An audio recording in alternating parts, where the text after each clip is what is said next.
saya Milha Levianita. Di sini saya akan mereview artikel yang pertama. Pada slide ini saya sudah menyediakan gambar bagian abstrak dari artikel yang berjudul Change in Management Accounting Practice in Malaysia. Pada bagian abstrak tersebut kita dapat mereview beberapa poin.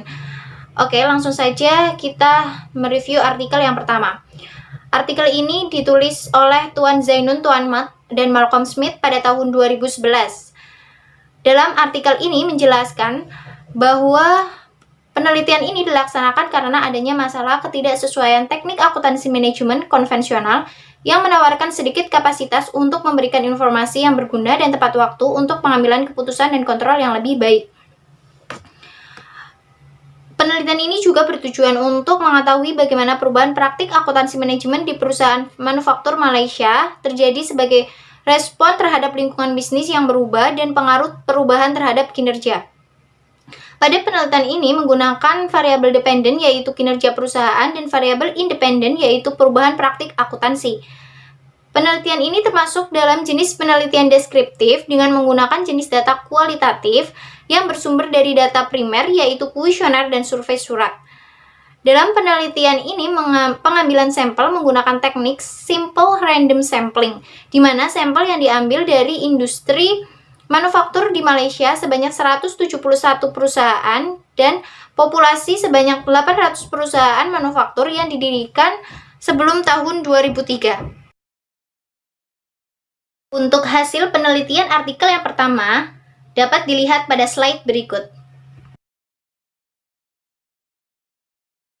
Saya Gregorio Guntur. Di sini saya akan mereview artikel 2 yang berjudul Influence of Lifestyle and Financial Literacy to Consumptive Behavior Through Self-Control of Unisnu FEB College Students Jepara yang ditulis oleh Halimatus Saktia, S. Martono, dan Ketut Sudarma yang dikeluarkan pada tahun 2019.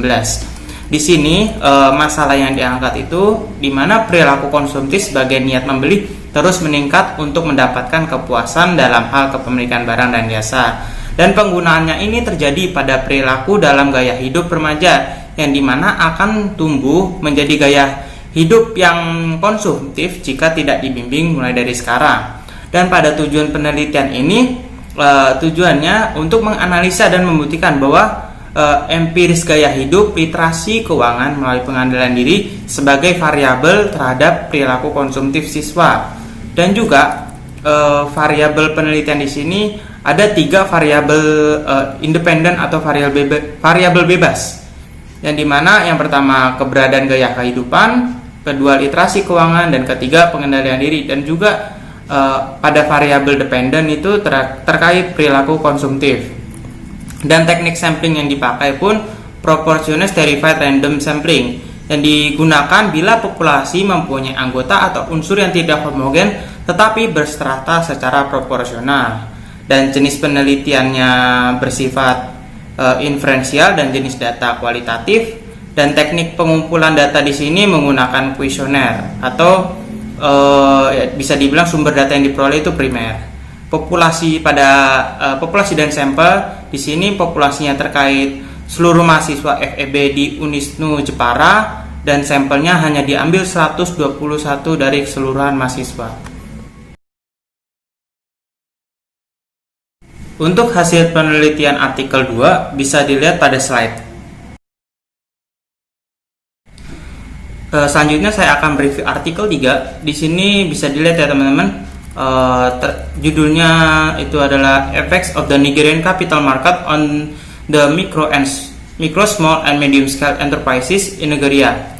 Dan masalah yang diangkat pada artikel ini adalah terkait pengaruh pasar modal Nigeria pada usaha mikro, kecil, dan menengah di Nigeria.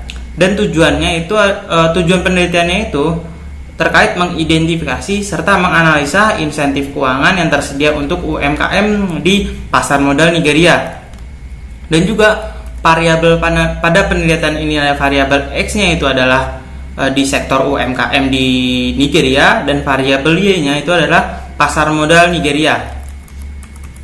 Dan juga teknik sampling pada artikel ini adalah yang digunakan itu disproportionate stratified random sampling yang merupakan teknik pengambilan sampel yang digunakan bila populasi mempunyai anggota atau unsur yang tidak homogen dan berserata tetapi kurang proporsional. Dan juga jenis penelitian itu adalah deskriptif, jenis datanya kuantitatif, serta sumber datanya yang dikelola itu adalah sekunder karena didapatkan dari bursa efek di Nigeria atau berasal dari laporan keuangannya. Dan juga populasi serta sampel pada penelitian ini adalah pada populasi itu semua industri skala kecil menengah di Nigeria yang diambil pada sampelnya itu yang dikelompokkan menjadi 3 senatorial district atau 3 wilayah dari masing-masing strata itu dipilih 20 industri skala kecil dan juga 20 industri menengah yang ditotalkan itu ada 40 perusahaan dan dikali 3 senatorial atau 3 wilayah. Dan hasil sampelnya ada 120 perusahaan yang diambil sebagai sampel. Untuk hasil penelitian pada artikel 3 bisa dilihat pada slide.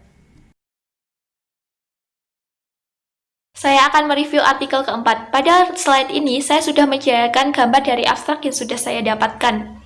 Dari abstrak tersebut, kita dapat mereview beberapa poin. Langsung saja, saya akan mereview artikel yang keempat dengan judul Using Partial Less Square Structural Equation Modeling atau PLSSEM, Mediation Between Strategy Management dan Performance, yang ditulis oleh Ibrahim Kamal Abdurrahmana MD dan Mamun Mia dari Universitas Kuala Lumpur Business School pada tahun 2020.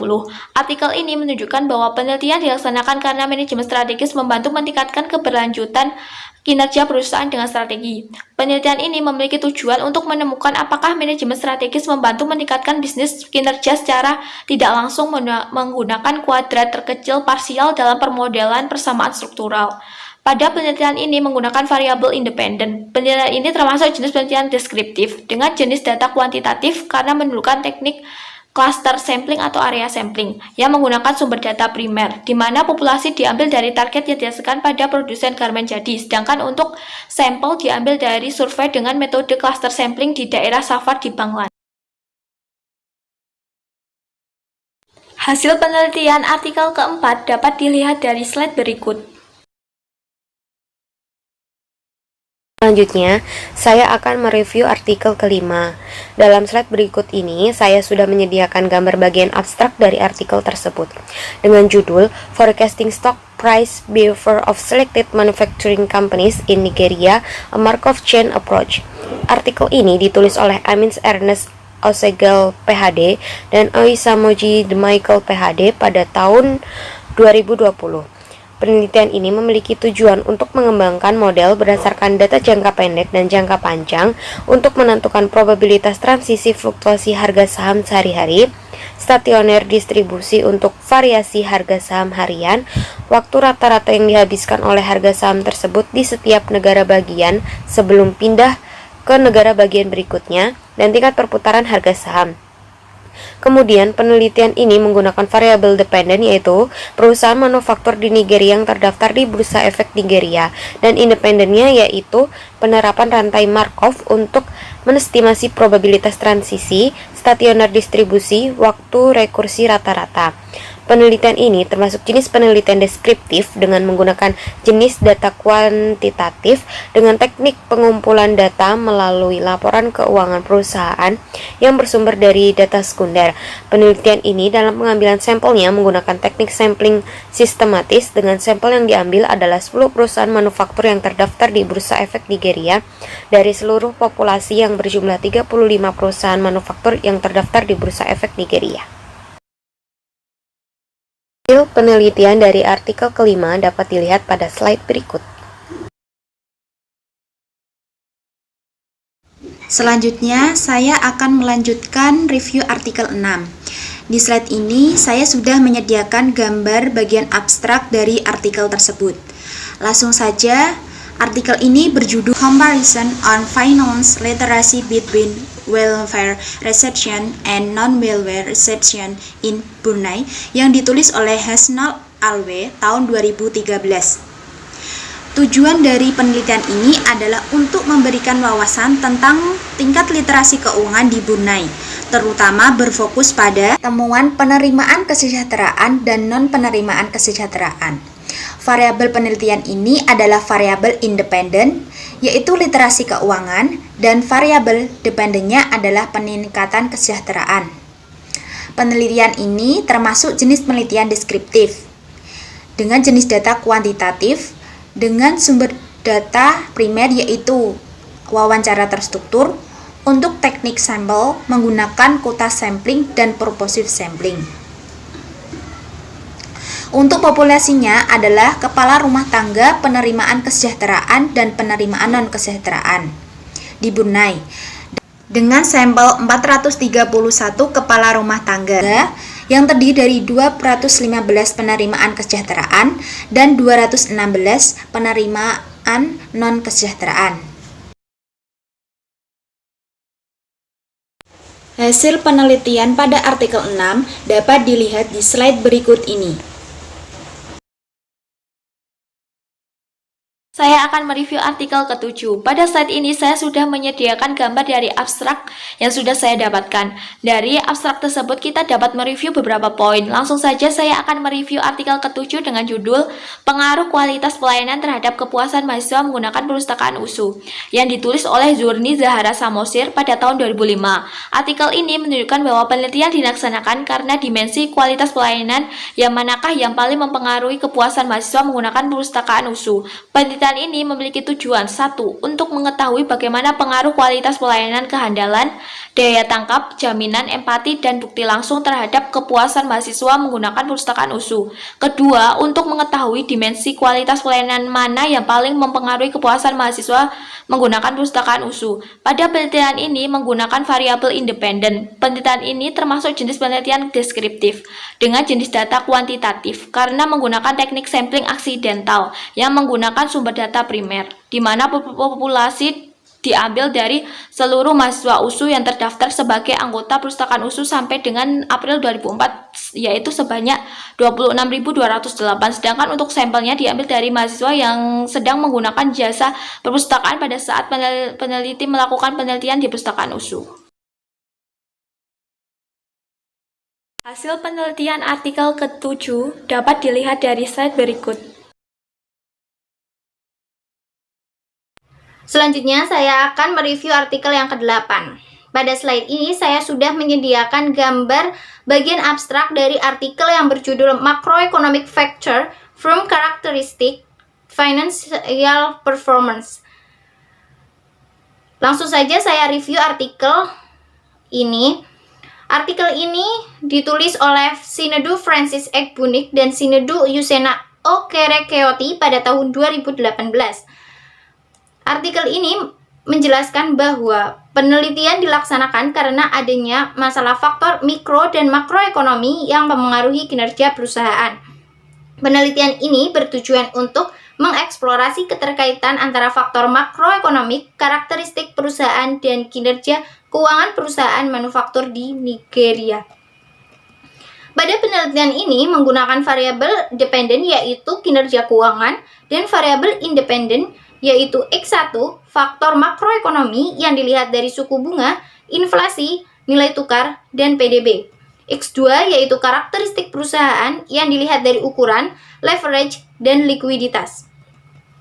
Penelitian ini termasuk jenis penelitian deskriptif dengan menggunakan jenis data kuantitatif karena menggunakan teknik regresi linier berganda yang menggunakan sumber data sekunder yaitu laporan keuangan perusahaan, di mana penelitian ini pengambilan sampel menggunakan teknik purposive sampling, di mana populasi yang diambil semua perusahaan manufaktur yang dikutip di Bursa Efek Nigeria, sedangkan sampelnya diambil perusahaan di sektor barang konsumsi saja.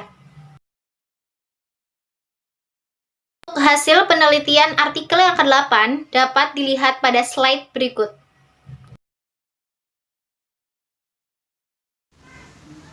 Selanjutnya, saya akan melanjutkan review artikel 9. Di slide ini, saya sudah menyediakan gambar bagian abstrak dari artikel tersebut. Artikel ini berjudul The impact of managerial ownership, institutional ownership, proportion of independent commissioner, and intellectual capital on the financial distress. Financial distress adalah tahap penurunan kondisi keuangan yang dialami oleh suatu perusahaan sebelum kebangkrutan atau likuidasi. Salah satu faktor penyebab kondisi financial distress adalah kerugian operasional perusahaan. Penelitian ini bertujuan untuk memperoleh bukti empiris pengaruh kepemilikan manajerial, proporsi dewan komisaris independen, dan intelektual kapital pada financial distress. Dengan variabel independennya adalah managerial ownership, institutional ownership, proportion of independent commissioner, intellectual capital, common size, dan variabel dependennya adalah probability of financial distress. Penelitian ini termasuk jenis penelitian deskriptif dengan jenis data kuantitatif. Sumber datanya sekunder yaitu data laporan keuangan di Bursa Efek Indonesia periode 2014 sampai 2016. Untuk teknik samplingnya termasuk sampel jenuh, di mana semua anggota populasi digunakan sebagai sampel, yaitu semua perusahaan manufaktur yang terdaftar di Bursa Efek Indonesia periode 2014 sampai 2016. Untuk hasil penelitian pada artikel 9 dapat dilihat di slide berikut ini. Selanjutnya, saya akan mereview artikel ke-10. Dalam slide berikut, saya sudah mencantumkan gambar bagian abstrak dari artikel tersebut dengan judul Has Financial Attitude Impacted the Trading Activity of Retail Investor During the COVID-19 Pandemic? Artikel ini ditulis oleh Manish Talwar, Salini Talwar, Puneet Kaur, Nalini Prava Tripati, dan Amandip Dir pada tahun 2020.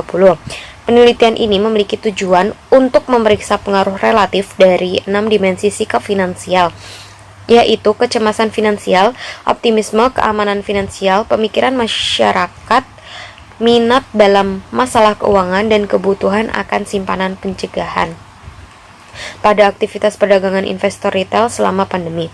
Penelitian ini dilakukan karena adanya kesenjangan dalam literatur sebelumnya dengan memeriksa pengaruh relatif dari 6 dimensi sikap finansial.